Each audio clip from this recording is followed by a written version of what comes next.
kepada Bapak Waluyo karena telah memperkenankan diri saya dalam hal ini, memberikan kesempatan kepada saya untuk melakukan wawancara dengan Bapak perihal praktik pengambilan keputusan selama Bapak berperan sebagai kepala sekolah. Dalam hal ini Bapak adalah pemangku kebijakan di sini ya, di SMA Edukasi Nomor 2 ini, dalam mengambil keputusan itu seperti apa sebagai seorang pemimpin gitu Pak. Saya ucapkan terima kasih. Sebelum masuk ke pertanyaan wawancara nih Pak, sebelumnya izinkan saya untuk bertanya terlebih dahulu, kurang lebih berapa lama nih Bapak sudah menjadi kepala sekolah? Sebetulnya saya menjadi kepala sekolah itu kurang lebih sudah 10 tahun. Namun untuk kepala sekolah di SD Perhatian 2 ini baru berjalan 2,5 tahun. 2,5 tahun ya Pak. Yang untuk kepala sekolah dulu di Kecamatan Tengah. Oke, jadi Bapak sudah kurang lebih sudah hampir 10 tahun menjalankan peran Bapak sebagai seorang pemimpin ya Pak. Betul, ya. Nah, dalam kurun waktu 10 tahun itu nih Pak, berarti Bapak itu dalam mengambil keputusan pasti banyak yang dihadapi ya.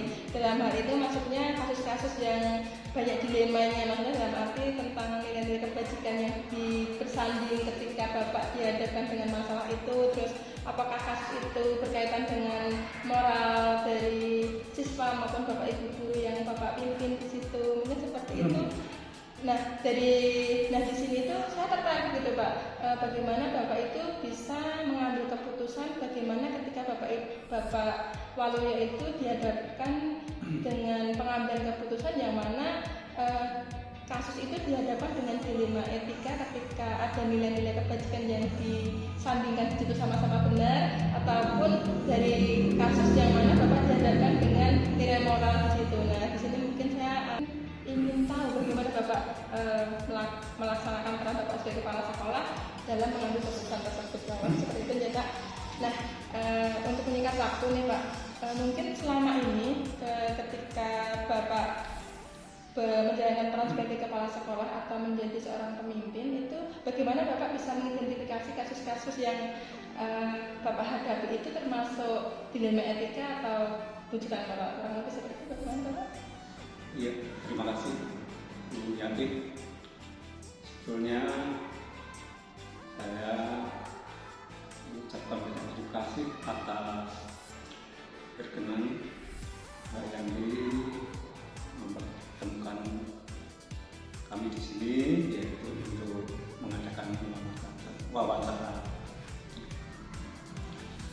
Sebelumnya kita mengucapkan syukur, alhamdulillah, kita panjatkan syukur kepada Tuhan Yang Maha Kuasa, Allah SWT, yang telah membimbing dan memberikan nikmat dan kesehatan kita sehingga pelaksanaan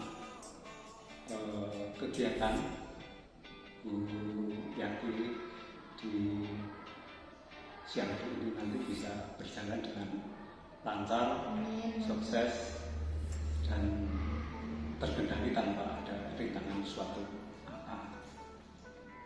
Seperti apa tadi yang sudah disampaikan oleh Bu Yanti, yaitu mengenai tentang kendala-kendala atau kasus-kasus yang saya alami. Saya berperan selama menjadi kepala sekolah itu banyak sekali Bu Yanti, banyak sekali ya. Kasus-kasus itu pasti ada saja. Oke. Sebagai contoh ya, di sekolah yang pernah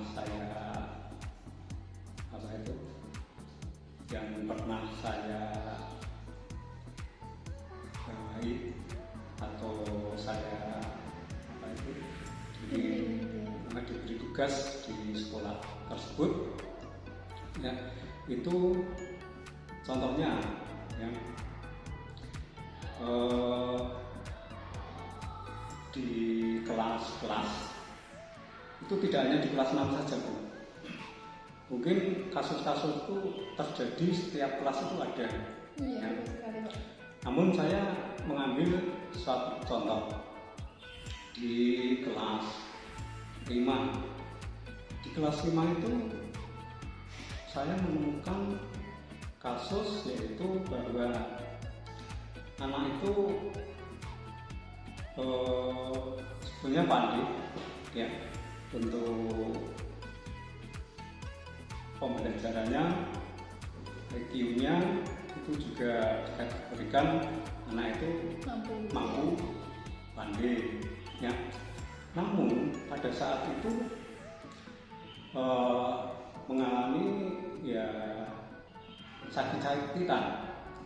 Pas pada waktu itu akan menghadapi kenaikan kelas ya, kenaikan kelas. Sehingga dari guru kelas 5 itu mengadakan apa ya istilahnya wawancara dengan saya, yaitu bagaimana pemecahannya, solusinya untuk mengatasi anak tersebut. Nah, sehingga kita akan mengambil suatu keputusan bersama, ya, karena anak tersebut, ya, itu kalau kita tidak naikkan, ya kita bilangnya apa? Yang tidak adil lah, tidak adil, ya, karena anak itu pandai, ya, kok tidak dinaikkan, nanti ada protes dari orang tua, ya. Di samping itu, kalau anak itu tidak kita naikkan, ya, nanti orang tua itu protes dan mungkin saya rasa kasihan dan tentunya dengan orang tua merasa ada rasa berkewut dan lain sebagainya. Ya, dua hal itu mungkin bisa kita bicarakan bersama-sama bagaimana solusi untuk pemecahan anak tersebut, ya. Sehingga setelah kita musyawarahkan, ya, permasalahan tersebut, ya, itu ternyata dari penilaian itu tidak hanya dinilai dari segi bahwa dia karena sakit tidak masuk kelas, tetapi ada penilaian yang lain, yang termasuk budi pekerti, sopan santun, karena anak tersebut adalah anak yang betul-betul punya etika yang baik, ya. Sehingga untuk akhir tahun pas kenaikan kelas sebagai pertimbangan, ya, kebetulan anak tersebut setelah akhir tahun, ya, hampir mengikuti ulangan semester itu, alhamdulillah dia sembuh dan ternyata nilainya tes baik, bisa mengikuti seperti teman-temannya. Gitu. Ya. Terima kasih Bapak, itu luar biasa sekali ya ceritanya. Di sini berarti dari apa yang sudah Bapak utarakan tadi, di sini saya menangkap di sini Pak. Jadi ketika Bapak dihadapkan dengan suatu kasus, di sini Bapak mengidentifikasinya terlebih dahulu, ya. Berarti nilai-nilai apa sih yang ada di dalam kasus tersebut, kurang lebih seperti itu. Jadi ketika anak tadi sudah tidak berangkat kan, adil tidak sih ya di sini, dan mungkin panjenengan juga ada rasa empatinya, rasa kasihan kalau tidak naik kelas bagaimana. Nah, di sini ada dua nilai kebajikan yang berdampingan, di sini sama-sama benar gitu. Ketika kalau tidak dinaikkan, memang layaknya tidak naik karena tidak pernah berangkat. Terus di sisi lain kok ada nilai kebajikan, rasa empati, kok misalkan mau bijine apik, kalau seperti itu. Jadi di situ ada nilai yang sama-sama benar di sini. Mungkin yang itu adalah suatu dilema berarti ya Pak untuk Bapak bagaimana. Jadi di sini Bapak lebih menilai dulu kasus itu termasuk nilai etika atau pendidikan moral seperti itu. Nah, selama ini bagaimana Bapak menjalankan pengambilan keputusan di sekolah Bapak, terutama yang kasus-kasus dilema etika tersebut, mungkin bisa Bapak utarakan, yang mana tadi Bapak sudah utarakan tadi kan di situ ada dua nilai kebajikan yang sama-sama benar di situ ketika tidak dinaikkan atau dinaikkan karena rasa kasihan, apalagi nilainya memenuhi. Padahal tadi dia tidak pernah berangkat sekolah. Nah, di situ bagaimana Bapak bisa menjalankan keputusan Bapak? Mungkin bisa diutarakan. Terima kasih. Saya selaku kepala sekolah untuk mengatasi tersebut itu dua kasus yang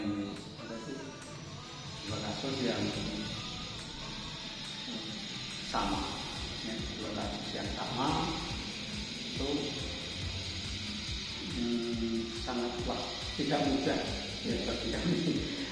Jadi kita betul-betul harus bisa mengambil keputusan yang betul-betul bisa dipertanggungjawabkan. Oh ya, harus memikirkan anak juga gitu ya Pak. Jadi bagaimana Bapak itu mungkin lebih bagaimana Bapak itu bisa melihat berada di sisi anak ketika anak itu tidak dinaikkan bagaimana. Terus nanti ketika saya itu tidak mengambil keputusan ini bisa dipertanggungjawabkan atau tidak. Mungkin adakah yang dirugikan, itu seperti itu mungkin ya Pak. Oke, tapi di situ ketika Bapak menjalankan pengambilan keputusan itu Bapak lebih mengutamakan murid, bagaimana Bapak bisa berpihak ke murid itu nanti memikirkan apa ke depannya ketika mengambil keputusan itu. Dan keputusan yang Bapak ambil juga bisa dipertanggungjawabkan. Bapak seperti itu ya Pak. Oke. Terus mungkin ketika Bapak ingin memutuskan suatu keputusan yang mana di situ dihadapkan dengan dilema etika, langkah-langkah atau prosedur yang biasanya Bapak lakukan itu kurang lebih seperti apa Pak? Ketika Bapak dihadapkan dalam suatu kasus atau permasalahan di sekolah. Langkah-langkah yang biasa saya laksanakan itu yang pertama, saya mengumpulkan data-data, kemudian mengumpulkan fakta-fakta. Nah, setelah fakta, data yang konkret itu sudah terkumpul, kemudian saya membicarakan atau memusyawarahkan dengan rekan-rekan guru. Nah, setelah itu kita mengambil kesimpulan dan mengambil keputusan.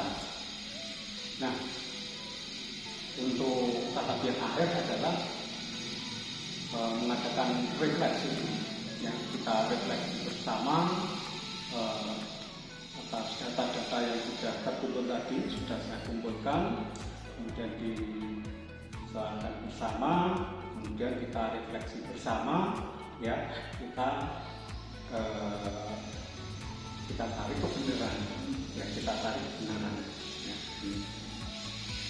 Itu mengambil kebijakan saya untuk memutuskan atau menentukan atau langkah-langkah untuk mengambil keputusan itu.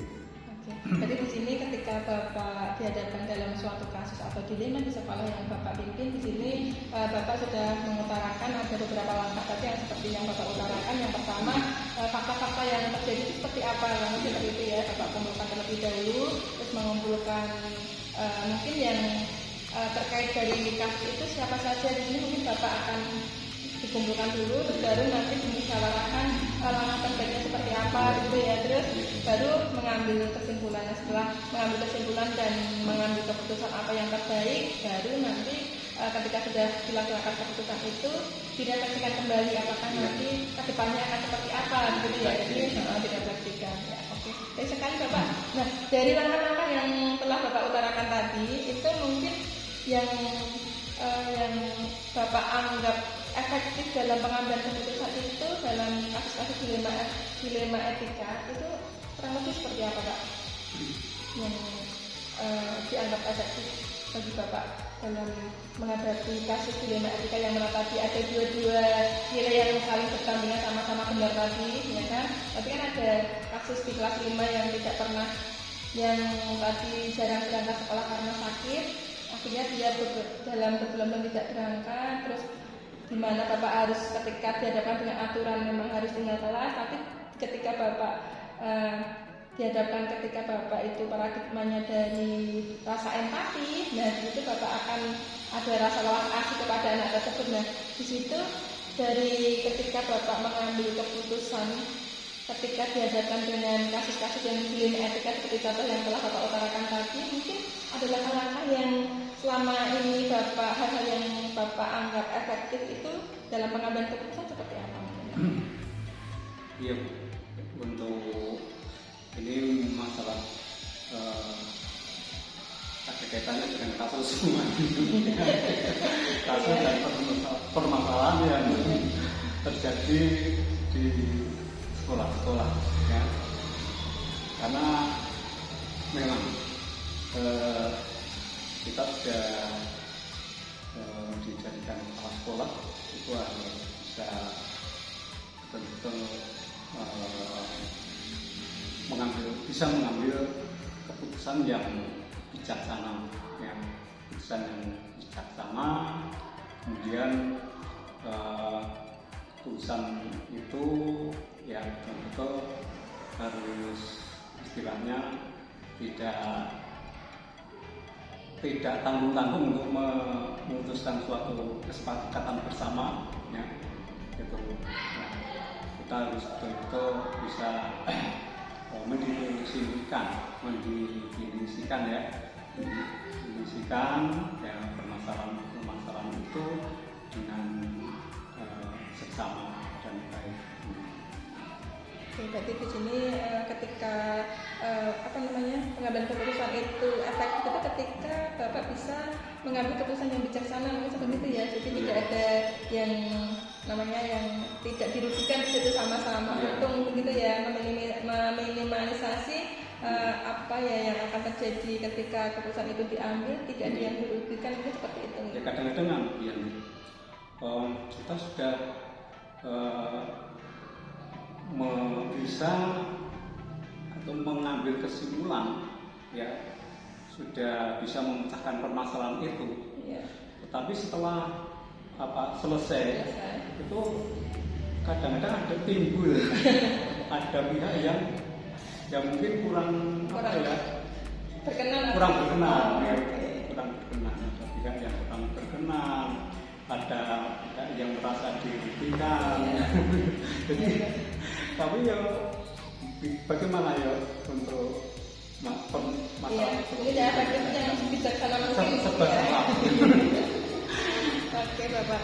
Nah di sini mungkin ketika Bapak itu dihadapkan ketika Bapak sudah 10 tahun ya tadi menjadi memegang peranan sebagai kepala sekolah yang harus memimpin sekolah yang ditugaskan oleh dinas untuk pendidikan bimbing begitu. Mungkin di situ yang selama ini dengan hadapi itu hal apa saja nih Pak yang merupakan tantangan yang menjadi tantangan Bapak dalam pengambilan keputusan ketika Bapak itu dihadapkan dengan dilema etika itu Pak? Tantangan yang pernah saya alami sebetulnya banyak sekali. Tantangan yang timbul dari dalam juga ada tantangan yang timbul dari luar juga sering terjadi. Nah, jadi itu untuk tadi siapa yang disampaikan, ya, tantangan-tantangan itu ya sering terjadi lah, ya sering terjadi, ya, sering terjadi. Pada itu untuk menangani tantangan-tantangan itu juga kami juga harus bisa mengambil kebijakan, mengambil keputusan yang efektif.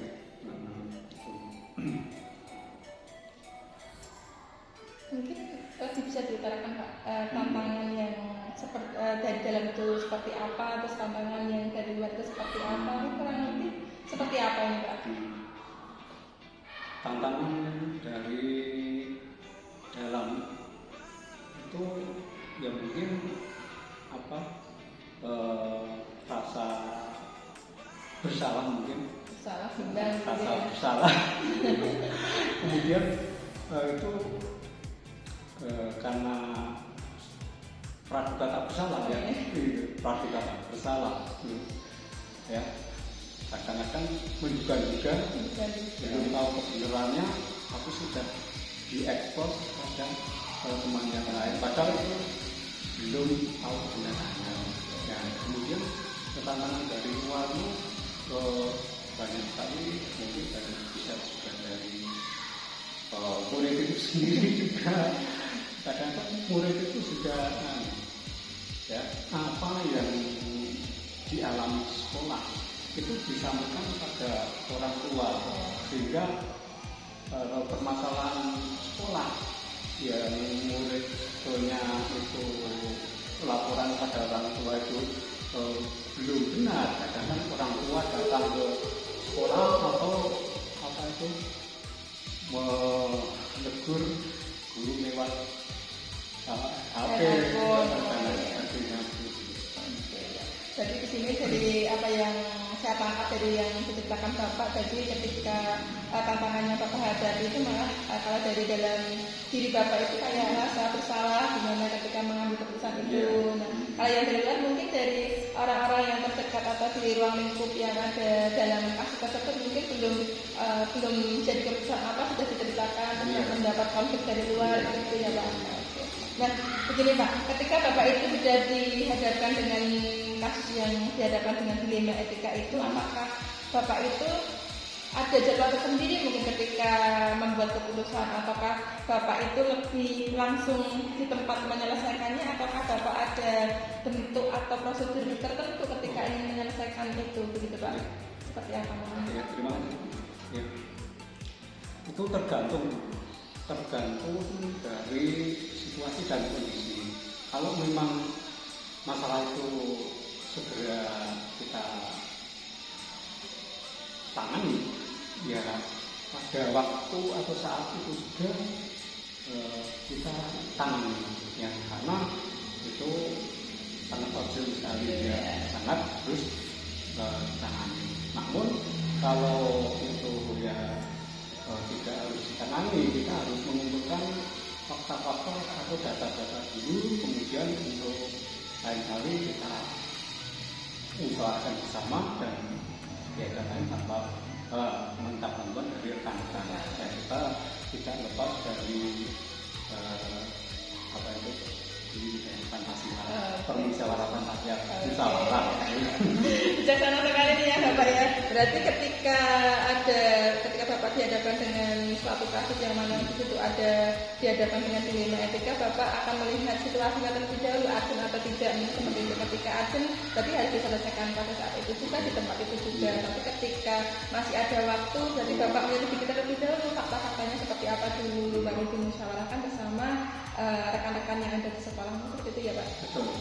Nah, mungkin adakah Bapak ketika Bapak dihadapkan dalam kasus-kasus yang Bapak alami di situ, adakah seseorang atau faktor-faktor yang selama ini mempermudah atau membantu Bapak dalam mengambil keputusan yang mana tadi masalahnya dihadapkan dengan kasus dilema etika itu Pak? Yang jelas begini, karena dengan adanya rasa kebersamaan antar warga sekolah, ya, utamanya bapak guru, itu seandainya hal itu bisa kita pecahkan di sekolah itu sendiri, dalam sekolah, ya kita pecahkan dalam sekolah ini. Tetapi kalau misalkan itu harus kita pecahkan bersama, melibatkan stakeholder, ya, tokoh masyarakat, komite, ya, dan sebagainya, ya harus kita pecahkan bersama-sama. Saya meminta bantuan bagaimana solusi yang terbaik untuk mencari pemecahan masalahnya. Jadi di sini dari yang Bapak utarakan tadi saya bisa menangkap ketika Bapak dihadapkan dengan pengambilan keputusan yang mana itu ada dilema etikanya, di situ Bapak akan melihat terlebih dahulu masalahnya, ya masih bisa diselesaikan di sekolah, berarti Bapak dibantu oleh warga yang ada di sekolah. Ketika di situ tidak, berarti ada stakeholder yang berperan dalam membantu Bapak ketika Bapak kesulitan dalam mengambil keputusan seperti itu. Nah, Bapak, dari percakapan kita dari awal sampai akhir ini sudah lama ya tadi kita berbincang-bincang. Mungkin dari yang telah kita sharingkan di sini atau yang sudah Bapak sampaikan dari awal tadi, pembelajaran apa nih yang Bapak bisa petik dari pengalaman yang telah Bapak utarakan dalam mengambil keputusan dilema etika, Pak? Terima kasih. Saya selaku kepala sekolah itu sudah membawai beberapa sekolah. Jadi saya bisa membuat atau bisa membandingkan antara sekolah A, sekolah B, dan sekolah C. Ternyata kasusnya itu hampir sama. Dengan adanya saya bisa menangani kasus-kasus tersebut, itu merupakan pengalaman yang tidak ternilai bagi saya. Betul. Nanti kalau menjadi kepala sekolah, saya kira pengalaman yang alami itu sebagai referensi untuk masa depan dan untuk kelanjutannya bisa sebagai pengalaman sebagai dasar untuk menentukan permasalahan tersebut. Itu dari segi positifnya. Banyak dia bertugas atau mengalami mengalami tugas pas sekolah itu makin banyak pengalaman. Jadi dari sini cerita kita tadi dari Bapak yang sudah 10 tahun menjadi seorang pemimpin sekolah atau dalam arti kepala sekolah di sini, dari pengalaman-pengalaman yang telah Bapak alami bisa menjadi referensi dan bisa menjadi acuan dalam mengambil keputusan di kemudian hari dulu, ya Pak, ketika ada masalah yang sama, tapi Bapak sudah ada seperti ini. Berarti di sini ada pengalaman yang luar biasa ya ketika Bapak sudah 10 tahun menjadi pemimpin di sini, ya. Jadi oke, Pak. Oke, Bapak, dari pengalaman yang sudah Bapak alami selama 10 tahun tadi, ya. Jadi di situ Bapak sudah banyak sekali dari pengalaman yang sudah Bapak alami. Nah, di situ mungkin dari yang sudah menjadi referensi Bapak ketika mengambil keputusan yang dihadapkan dengan dilema etika tadi, mungkin Bapak bisa mengutarakan bagaimana Bapak menerapkan pengambilan keputusan yang dihadapkan dengan dilema etika itu rencana ke depannya nanti seperti apa nih, Pak? Saya kira itu bisa diterapkan dalam hal kita mengenali nilai-nilai moral, nilai-nilai etika, dan kemudian kita bisa menunjukkan data-data, fakta pada yang kompeten yang dalam kasus tersebut ya, sehingga nanti bisa kita bicarakan dan kita musyawarahkan secara bersama-sama, dan akhirnya nanti bisa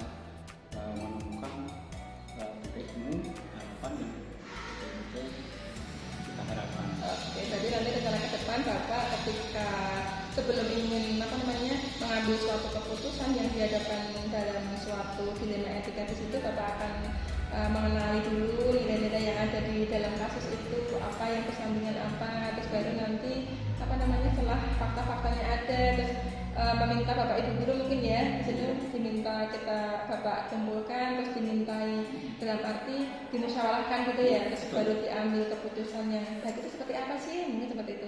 Dan setelah mungkin ada itu, mungkin setelah itu baru Bapak refleksikan, oh ya setelah keputusan ini itu apa ya, maksudnya manfaatnya apa, terus yang terjadi setelah keputusan ini diambil nanti bagaimana, seperti itu. Jadi ada refleksi setelah Bapak mengambil suatu keputusan. Nah, mungkin Bapak bisa utarakan bagaimana Bapak bisa mengukur efektivitas pengambilan keputusan yang telah Bapak ambil itu kurang lebih seperti apa, Pak? Ya, kebijakan yang dapat saya ambil itu bisa mengukur efektifan anak, sehingga di sekolah kami itu bisa terkontrol dalam hal penanganan kasus itu, sehingga kita sebagai pendidik ya itu bisa merasa welas asih dengan anak didik kita, dan juga antara orang tua dan sekolah itu ada tindak balik yang baik, menyenangkan.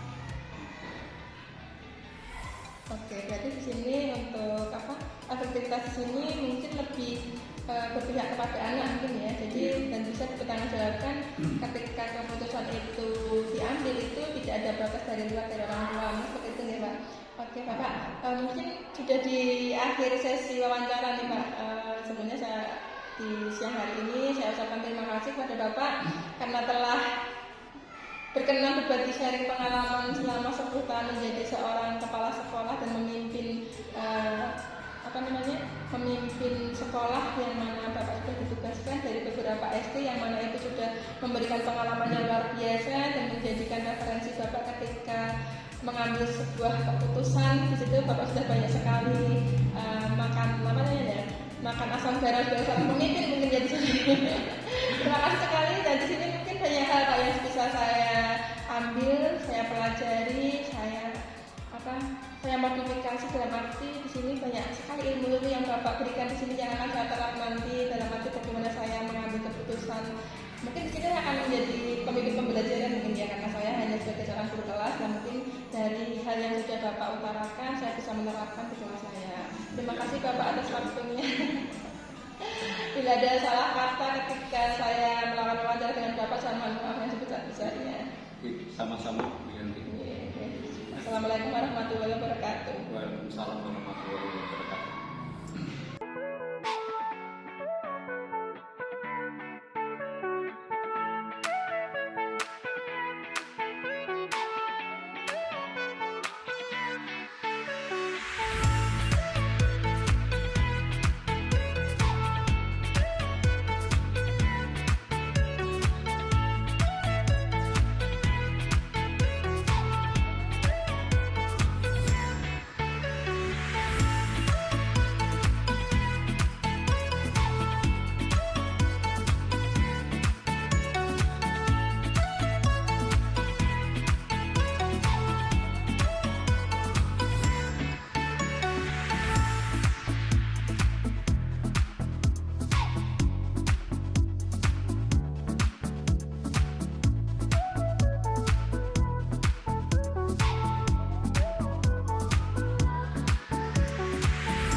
Assalamualaikum warahmatullahi wabarakatuh. Selamat pagi Bu.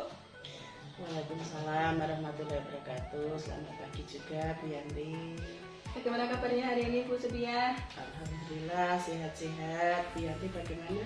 Alhamdulillah hari ini saya sehat-sehat saja Bu. Alhamdulillah.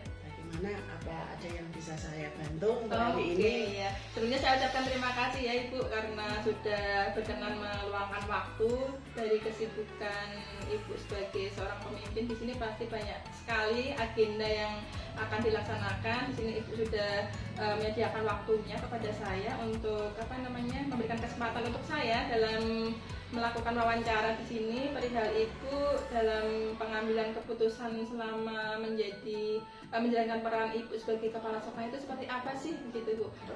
Ya. Terima kasih kembali Bu Yanti, mudah-mudahan kehadiran Bu Yanti di SD Siwal 1 ini saya selaku orang yang dituakan di SD Siwal 1 ini bisa membantu nanti dengan tugas-tugas Bu Yanti. Gitu Bu Yanti? Iya, terima kasih. Oh iya Bu, sebelum kita lanjut ke inti wawancara ya Bu, Ibu sudah berapa lama di SD Siwal 1 ini? Alhamdulillah saya di sini belum lama, maaf Bu Yanti, baru sekitar 6 bulan. Oh, 6 bulan? Iya. Oh, oke, nggak apa-apa Bu. Dalam kurun waktu 6 bulan itu sebagai seorang pemimpin saya rasa itu juga sering dihadapkan dengan masalah-masalah di sini mungkin ya. Iya.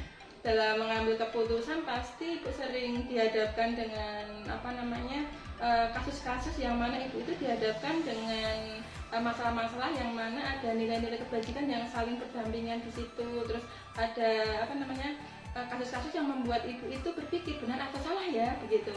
Mungkin seperti itu sering menghadapi tidak Bu? Oh ya, alhamdulillah kalau tentang masalah-masalah yang sangat berat mungkin tidak ada, tapi alhamdulillah ini di SD Siwal 1 itu ada salah satu murid kelas 6 Bu Yanti yang awal masuk sampai sekarang itu hanya masuk beberapa kali. Nah terus setelah saya tanya sama bapak ibu guru yang ada di kelas bawah juga yang ada di kelas 6 itu katanya sehabis COVID ya itu kan kita daring ya waktu itu kita daring. Nah itu anaknya terlena mungkin ya, terlena tidak mau masuk sekolah, dan ini kok berlanjut sampai ke kelas 6, padahal kelas 6 kan hampir melaksanakan ujian sekolah, walaupun sekarang tidak ada ujian nasional tapi kan menjelang kelulusan. Nah saya sempat bertanya-tanya ada apa kok. Oke. Nah, saya tertarik sekali nih Bu dengan kasus yang telah Ibu utarakan tadi, itu bahwasanya di situ Ibu ada menghadapi sebuah dilema di situ ya sebagai seorang pemimpin, bagaimana Ibu bisa menyelesaikan kasus yang Ibu hadapi itu, terutama ketika anaknya itu sudah tidak masuk, apalagi di situ dituntut ketika mau ujian sekolah anak itu harus lulus begitu ya Bu. Nah, di sini bagaimana nih Ibu mengidentifikasi kasus-kasus yang Ibu hadapi itu merupakan dilema etika atau kasus yang berupa rujukan moral begitu Bu? Oh ya terima kasih Bu Yani ya. Mungkin begini Bu Yani ya, untuk menilai sebuah kasus itu kan kita butuh sesuatu yang pemikiran yang agak mendalam. Kita perlu menggali dulu informasi ini itu masuk etika atau moral, itu kita perlu berpikir panjang sebagai seorang pemimpin. Yang pertama saya lakukan itu saya datangi dulu rumahnya mana toh dengan guru kelasnya. Oh ternyata itu ada di dekat rumah sini saja di Siwal, dan ternyata dia itu anak tunggal, terus orang tuanya juga maaf ya sudah berumur, terus anaknya itu agak sakit-sakitan ternyata. Nah ini di sini nih saya menjadi pemikiran. Nah kalau anak ini saya biarkan kan nggak lulus nantinya kalau saya hanya mengikuti aturan. Nah ini yang menjadi pemikiran saya. Nah kalau sudah seperti ini ya otomatis etika saya gunakan. Yang penting itu anak itu mau belajar di rumah, terus dia waktu-waktu tes juga masuk ya, kadang-kadang masih bisa masuk ya. Ini yang kami maklumi saya sebagai kepala sekolah atau sebagai pengambil kebijakan di sini. Yang penting anak itu masih tetap mau belajar. Dan ternyata anak itu juga bisa mengikuti ya, karena dia sakit-sakitan ya gimana lagi kita sebagai pemimpin ya kita ikuti saja. Oke. bagus sekali nih ya Bu. Berarti Ibu di sini sangat bijaksana sekali ya dalam hal ini. Ibu sudah dihadapkan dengan peraturan bahwa anak itu tidak pernah berangkat sekolah, tapi Ibu juga masih memberikan empati di sini. Berarti di sini ada dua nilai kebajikan di sini ya, berarti antara menegakkan aturan atau rasa empati Ibu sebagai seorang pemimpin untuk memberikan empati kepada murid tersebut bagaimana jika tidak diluluskan. Kalau itu seperti itu ya Bu. Yeah. Oh, ya, oke. Nah, selama ini nih Bu, selama ini ketika Ibu mengambil keputusan itu bagaimana Ibu menjalankan pengambilan keputusan di sekolah Ibu, terutama untuk kasus-kasus yang mana tadi Ibu dihadapkan dengan dua nilai kebajikan yang sama-sama benar tadi, bagaimana Bu? Nah, gini, kalau dihadapkan dengan masalah seperti ini, kalau saya begini Bu Yanti ya, saya sebagai pemimpin, juga sebagai masyarakat, juga sebagai apa ya, teman dan sebagainya ya, saya yang pertama saya akan musyawarah dulu, musyawarah dengan teman-teman, bagaimana kalau ini sebaiknya. Nah, sesudah musyawarah saya akan mempertimbangkan ini bermanfaat tidak untuk diri saya, untuk murid saya, untuk masyarakat. Ya, kalau dua-duanya sama benar, saya akan ambil yang paling bermanfaat dan paling beretika dengan semua pihak. Oke, berarti di sini intinya Ibu akan mengambil kebijakan itu berarti yang mengutamakan keberpihakan pada murid begitu ya. Yeah. Jadi Ibu mengutamakan ini nanti bermanfaat kepada murid saya, itu nanti berpihak kepada murid apa tidak sih? Terus nilai-nilai kebajikan apa yang saya angkat gitu ya. Terus berarti setelah Ibu mengambil keputusan itu bisa dipertanggungjawabkan apa tidak begitu ya. Jadi ketika Ibu tadi mengutarakan yang bermanfaat, yang lebih bermanfaat yang mana, berarti ini mungkin lebih ke dipertanggungjawabkan seperti itu ya. Soalnya begini Bu Yanti ya, untuk yang berhubungan dengan siswa, saya kira untuk pertanggungjawaban secara hukum kayaknya enggak ada ya. Ini hubungannya masih dengan etika dan mulai itu yang paling bermanfaat. Oke, luar biasa sekali nih Bu. Terus untuk pertanyaan berikutnya nih Bu, ketika Ibu itu sudah mengedepankan, mungkin di sini lebih ke paradigma pengambilan keputusan. Di sini mungkin Ibu sudah antara menegakkan aturan sama menegakkan aturan sama rasa empati kepada siswa itu, rasa walas asih di situ ya. Nah, mungkin Ibu bisa mengutarakan langkah-langkah seperti apa nih yang biasa Ibu lakukan dalam mengambil keputusan selama ini? Oh iya. Nah, untuk mengambil langkah-langkah yang akan saya lakukan, itu saya yang pertama adalah nilai-nilai moral yang ada di masyarakat ini. Bagaimana nilai-nilai moral, nilai-nilai sosial yang akan saling berkaitan di situ.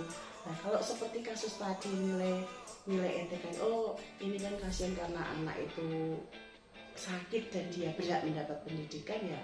Makanya nilai yang saling bertentangan itu saya akan kaitkan. Ini yang terbaik seperti ini. Berarti satu nilai yang saling bertentangan itu akan saya gali. Terus siapa yang terlibat di sini? Ada orang tua, ada wali murid, ada mungkin komite masyarakat. Nah, di situ juga akan saya pertimbangkan. Terus lagi juga seperti tadi saya soal ke orang tua itu untuk mencari fakta ada apa itu. Terus juga ada saya juga berdiskusi dengan teman-teman. Itu benar atau salah apa ya yang saya ambil tindakan seperti itu. Saya juga masalah dengan komite Bianti. Ternyata mereka juga menyetujui langkah kami karena setiap kondisi siswa itu berbeda. Juga sudah itu saya akan membuat semacam keputusan itu kedepannya itu ada baik buruknya, nanti akan kita refleksi kembali, itu keputusan saya itu baik atau buruk kan, dan nanti ke depan kita bisa ambil keputusan itu. Oke, luar biasa sekali nih Bu. Luar biasa sekali apa yang sudah Ibu utarakan di sini. Berarti di sini Ibu sudah melakukan langkah-langkah prosedur bagaimana ibu bisa bisa membuat suatu keputusan di sini dari menggali dulu nilai-nilai kebajikan yang bertentangan tadi apa, terus siapa yang terlibat, terus mengumpulkan fakta-fakta dulu seperti sowan ke rumahnya, ke sowan ibu orang tuanya begitu ya. Terus kemudian ibu akan melakukan diskusi bersama teman atau komite ataupun dengan orang-orang yang terlibat dalam kasus tersebut atau dilema tersebut. Terus setelah itu ibu ketika sudah membuat keputusan, ibu mengulang kembali merefleksikan kembali ketika sudah terjadi keputusan itu apa sih nanti kedepannya bagaimana, betul, bermanfaat atau tidak, mungkin itu menjadi sesuatu yang harus kita perbaiki lah itu. Luar biasa sekali ya Bu. Nah begini Bu, kemudian dari yang sudah langkah-langkah yang sudah panjenengan ambil di situ, mungkin ibu bisa utarakan hal-hal yang selama ini ibu lakukan itu yang ibu anggap efektif dalam pengambilan keputusan itu dalam tadi menangani kasus yang berdilema etika tadi, seperti yang murid ibu ketika tidak berangkat sekolah tapi bagaimana dia bisa lulus dari kelas 6 ketika mengikuti ujian sekolah. Mungkin ibu bisa mengutarakan yang hal-hal yang dianggap efektif itu dalam pengambilan keputusan itu seperti apa itu. Nah, seperti tadi ya, sudah saya mengidentifikasi masalahnya itu apa tuh yang dihadapi oleh mereka, terutama karena saya itu baru di sini dan baru menghadapi satu masalah yang menurut saya agak besar ya. Yang lain-lain insya Allah tidak ada dan belum ada ya. Nah, saya itu akan mengidentifikasi masalah tadi yang sudah saya bilang, mengidentifikasi masalah tadi. Saya akan menentukan saya itu keputusan yang saya ambil itu nanti belakangan tidak dengan masyarakat, terus ada rasa keadilan tidak dengan murid-murid yang lain. Juga saya juga akan melakukan kebenaran atau kesetiaan dengan peraturan yang ada. Itu misalnya keputusan yang saya ambil secara etika seperti itu kok bertentangan dengan peraturan ya, itu kan yang paling penting itu kan kita musyawarah. Oh ini kok bertentangan dengan peraturan Bu, misalnya ada guru atau tapi kan kita juga tidak bisa mengesampingkan rasa etika itu tadi ya. Oh ini kasusnya seperti ini Pak, ini bagaimana kalau kita mengalami seperti ini ya kita ambil yang terbaik saja. Ya. Dan untuk jangka waktu panjang dan pendeknya kan kita bisa membuat kita tuangkan ke RKT, RKAS dan peraturan-peraturan lain kalau ada hal-hal seperti ini untuk bisa mengantisipasi hal-hal tersebut. Oke, jadi di sini nanti yang ibu anggap efektif itu yang pertama mengidentifikasi dulu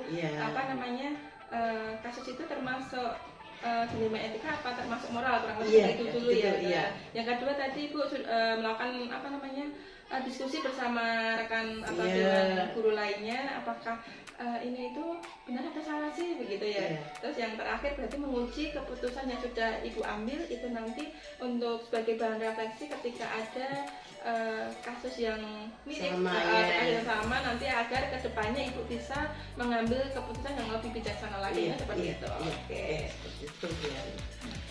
Nah di sini Bu, hal-hal apa nih yang selama ini itu menjadi tantangan ibu dalam mengambil keputusan dalam menangani kasus-kasus dilema etika itu Bu? Ya, kalau masalah dilema tantangannya itu banyak sekali ya. Nah, terutama saya sebagai kepala guru itu tantangannya banyak sekali. Saya satu, keadilan itu adil tidak kan. Yang kedua mungkin ya ini berpihak pada siapa, murid atau guru atau mungkin kepala sekolah sendiri. Nah itu kan perlu kita mempertimbangkan dan kita perlu berpikir jernih untuk mengambil keputusan karena itu semua akan berhubungan dengan nilai-nilai kepribadian, nilai-nilai sosial yang ada di masyarakat juga yang paling penting itu adalah sebagai tanggung jawab sebagai kepala sekolah. Jadi di sini dalam mengambil keputusan ibu mengambil keputusan ini itu ibu tumbuh rasa gimana ya rasanya kayak perasaan bingung, bimbang, benar apa salah sih, ini adil apa tidak sih, berpihak kepada siapakah, seperti itu ya Bu. Berarti di sini perasaan-perasaan yang seperti itu yang menjadi kendala ibu sebagai pemimpin di sini ya. Oke, nah dalam, nah ketika ibu di situ misalkan situ ibu dihadapkan dengan suatu masalah ya di situ. Terus apakah ibu itu ketika melakukan penyelesaian suatu dilema etika itu, apakah ibu itu lebih langsung menyelesaikannya itu langsung di tempat, apakah atau memiliki sebuah jadwal tersendiri dalam bentuk diskusi atau prosedur tertentu mungkin ketika ibu menjalankan pengambilan keputusan tersebut? Iya. Untuk hal seperti ini kita lihat dulu masalahnya, masalah itu urgen atau tidak, harus segera minta penyelesaian atau tidak, itu kan kita perlu mengidentifikasi masalahnya ya. Kalau masalahnya harus cepat ya kita harus cepat ambil keputusan, yang penting tidak menyakiti salah satu pihak ya, terutama yang keterpihakan pada siswa atau guru atau sekolah ya. Tapi kalau masih ada waktu dan tidak harus segera diselesaikan ya, alangkah baiknya kita musyawarah dulu.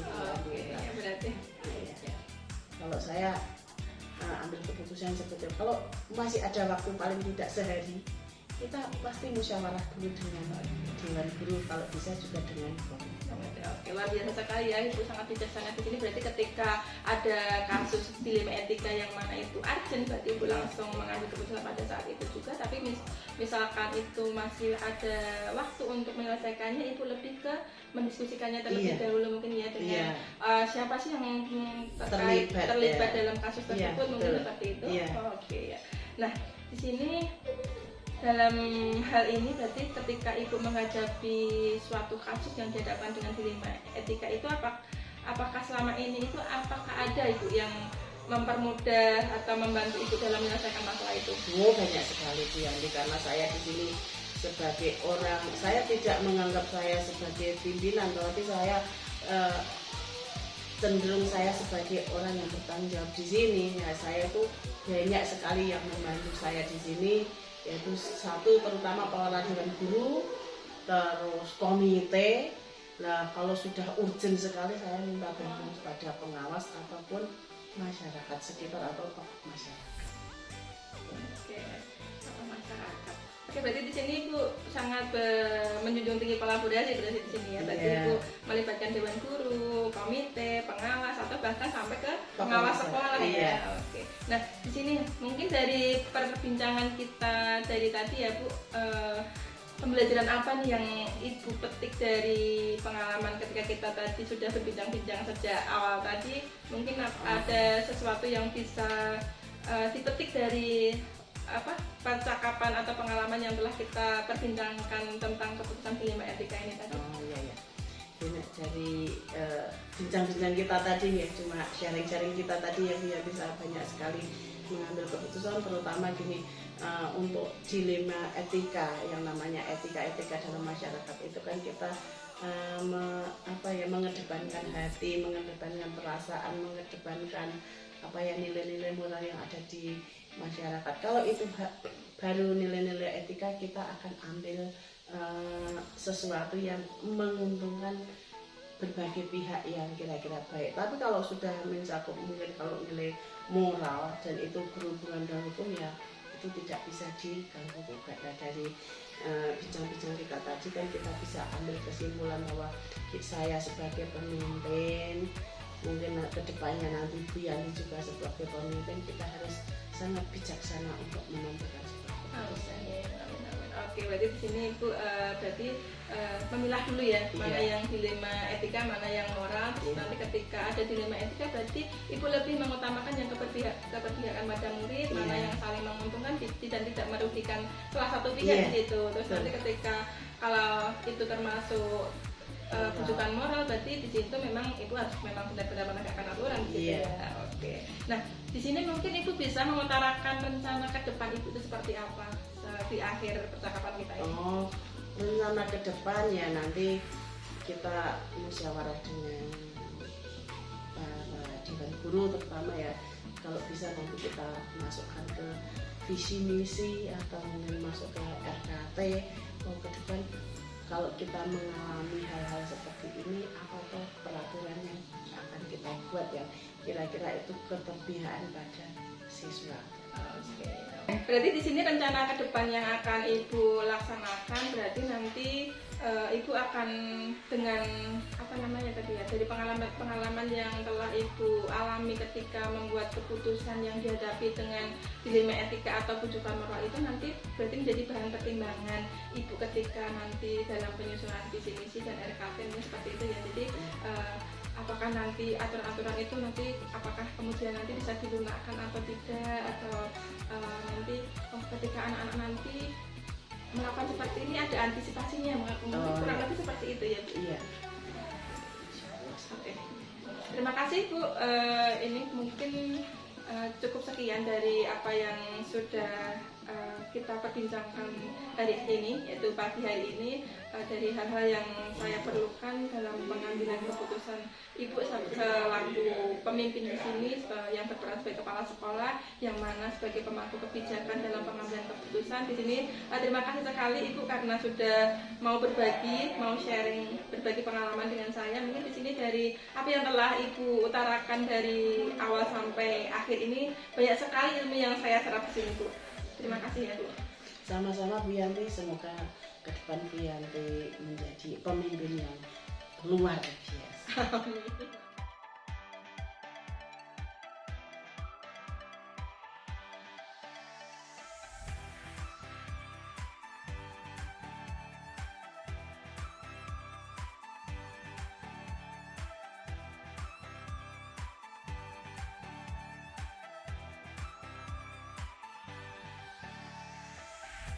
Assalamualaikum warahmatullahi wabarakatuh. Perkenalkan, saya Triyanti Ningsih, calon guru penggerak angkatan 5 dari SD Negeri Keradenan 02, Kecamatan Kaliwungu, Kabupaten Semarang. Pada kesempatan kali ini, izinkan saya untuk memaparkan hasil refleksi wawancara yang telah saya laksanakan bersama dua pimpinan atau kepala sekolah yang telah saya pilih, yaitu beliau yang pertama Bapak Waluyo, SPDSD. Beliau adalah kepala sekolah SD Negeri Keradenan 02. Yang kedua adalah Ibu Supiah, SPDSD. Beliau adalah kepala sekolah SD Negeri Siwal 01. Sebelum saya memaparkan hasil refleksi wawancara yang telah saya laksanakan, mungkin di sini saya akan mengulas sedikit tentang materi yang saya dapatkan di modul 3.1, yaitu tentang paradigma apa yang ada dalam sebuah kasus dilema etika, yang mana ada 4 paradigma, yaitu yang pertama individu lawan kelompok, yang kedua rasa paradigma keadilan lawan kasihan, yang ketiga paradigma kebenaran lawan kesetiaan, yang keempat paradigma jangka panjang lawan jangka pendek. Selain 4 paradigma tersebut, ada 3 prinsip resolusi di mana seorang pimpinan atau kepala sekolah melakukan penyelesaian dilema etika itu berdasarkan prinsip yang mana. Yang mana di sini ada 3 macam. Yang pertama, berpikir berbasis hasil akhir, yang kedua berpikir berbasis peraturan, atau yang ketiga berpikir berbasis rasa peduli. Yang mana berpikir rasa peduli di sini adalah menjadi golden rule, yang mana seorang kepala sekolah atau pimpinan bisa memposisikan diri pada posisi orang lain ketika orang lain tersebut berada pada suatu kasus atau dilema. Selain ada paradigma dan 3 prinsip resolusi penyelesaian dilema tersebut, ada 9 langkah pengujian pengambilan keputusan, yang mana terdiri ada 9 langkah. Yang pertama, mengenali nilai-nilai yang bertentangan pada kasus tersebut.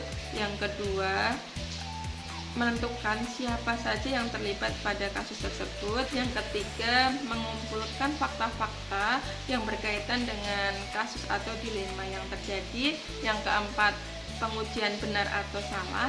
Yang kelima, pengujian paradigma benar lawan benar. Yang keenam, pengujian prinsip resolusi. Yang ketujuh, pengujian investigasi opsi trilema. Yang kedelapan, membuat keputusan. Yang terakhir, yang kesembilan, ketika sudah membuat keputusan, melihat kembali keputusan dan merefleksinya. Nah, dari ketiga materi inti yang saya dapatkan dari modul 3.1 tersebut, setelah saya melakukan wawancara kepada dua pimpinan sekolah yang telah saya wawancarai, ada hal-hal menarik yang muncul setelah saya melaksanakan wawancara. Yang mana di sini beliau-beliau itu tidak pernah menerima materi tentang apa itu paradigma, apa itu prinsip resolusi, dan bagaimana 9 langkah pengujian pengambilan keputusan. Tapi pada dasarnya beliau-beliau telah melakukan hal tersebut, seperti itu. Tapi beliau-beliau itu tidak memahami apa itu paradigma, apa itu prinsip resolusi. Tapi pada implementasi yang dilaksanakan di sekolah masing-masing, beliau-beliau itu sudah melaksanakan atau menerapkan paradigma, prinsip resolusi, dan bahkan melaksanakan prosedur atau langkah pengujian atau pengambilan keputusan secara tepat. Nah, di sini apa yang saya dapatkan dari hasil wawancara di sini saya bisa mengambil garis merah bahwasanya dari 9 langkah pengambilan keputusan di situ tidak bisa dilaksanakan secara kaku. Memilih paradigma apa yang ada pada kasus tersebut dan memilih prinsip resolusi mana yang akan dipilih. Pada dasarnya beliau berdua itu mendasarkan keputusan yang diambil berbasis rasa peduli, yang mana di situ keberpihakan pada murid dan mengangkat nilai-nilai kebajikan, rasa empati, dan bisa dipertanggungjawabkan, kurang lebih seperti itu. Nah, untuk yang kedua, bagaimana hasil wawancara ketika saya melaksanakan wawancara bersama dua pimpinan yang telah saya wawancarai, yaitu Bapak Waluyo dan Ibu Supia. Di sini mungkin persamaan apa atau perbedaan apa yang menonjol pada saat saya melaksanakan wawancara. Mungkin di sini dari Bapak Waluyo dan Ibu Supia banyak sekali persamaan dalam mengambil sebuah keputusan di situ, yang mana ketika beliau-beliau itu dihadapkan pada suatu kasus di sekolah, yang mana di situ dihadapkan dengan dilema etika. Yang pertama, mengenali dulu nilai-nilai apa yang ada pada kasus tersebut, yang bertentangan itu apa. Ternyata sama di situ, rutinitas setiap tahun yang dialami mayoritas di jenjang SD di situ adalah tentang murid gitu. Jadi dari yang diutarakan dari Bapak Waluyo dan Ibu Supia di situ tentang rasa empati yang diberikan kepada anak ketika tidak berbenturan dengan suatu aturan, yang mana di situ Bapak Waluyo dan Ibu Supia membelokkan aturan yang ada dengan memberikan rasa empati kepada murid tersebut agar bisa naik kelas atau bisa lulus karena latar belakang yang ada pada murid tersebut. Yang kedua tentang langkah-langkah yang diambil secara mayoritas dari Bapak Waluyo dan Ibu Supia itu juga hampir sama, yang mana di situ mengenali nilai-nilai yang ada terlebih dahulu, menentukan siapa yang terlibat, mengumpulkan fakta-fakta, mengkomunikasikan dengan Bapak Ibu guru, yang mana di sini bisa menjadi investigasi opsi trilema, yang mana kita sebagai seorang pemimpin menerima ide-ide ya dari rekan-rekan atau dewan guru di sekolah. Terus yang setelah itu membuat keputusan, yang terakhir Bapak Ibu di sini juga melakukan refleksi begitu sebagai acuan pengambilan keputusan ketika dihadapkan masalah yang sama pada kasus berikutnya, kurang lebih seperti itu. Nah, mungkin dari hal yang menonjol dari kedua pimpinan yang telah saya wawancarai, mungkin di sini Bapak Waluyo lebih bermain dengan perasaan atau hati atau empati di sini.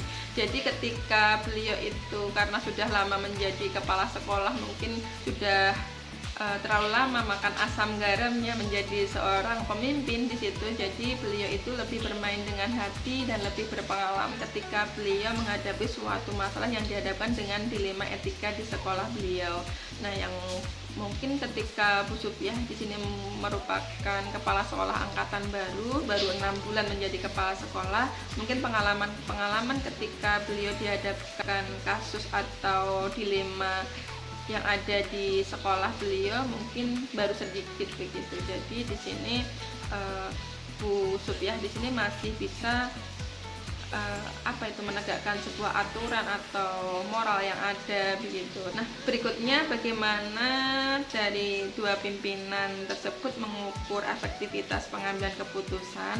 Di sini saya mengambil kesimpulan di sini hampir sama dari Bapak Waluyo dan Ibu Supiah ketika mengukur efektivitasnya, yaitu tentang keputusan yang bijaksana itu seperti apa sih begitu. Jadi Bapak Waluyo juga mengutarakan keputusan yang bijaksana dan tidak merugikan salah satu pihak. Jadi juga Ibu Supiah juga mengutarakan hal yang sama.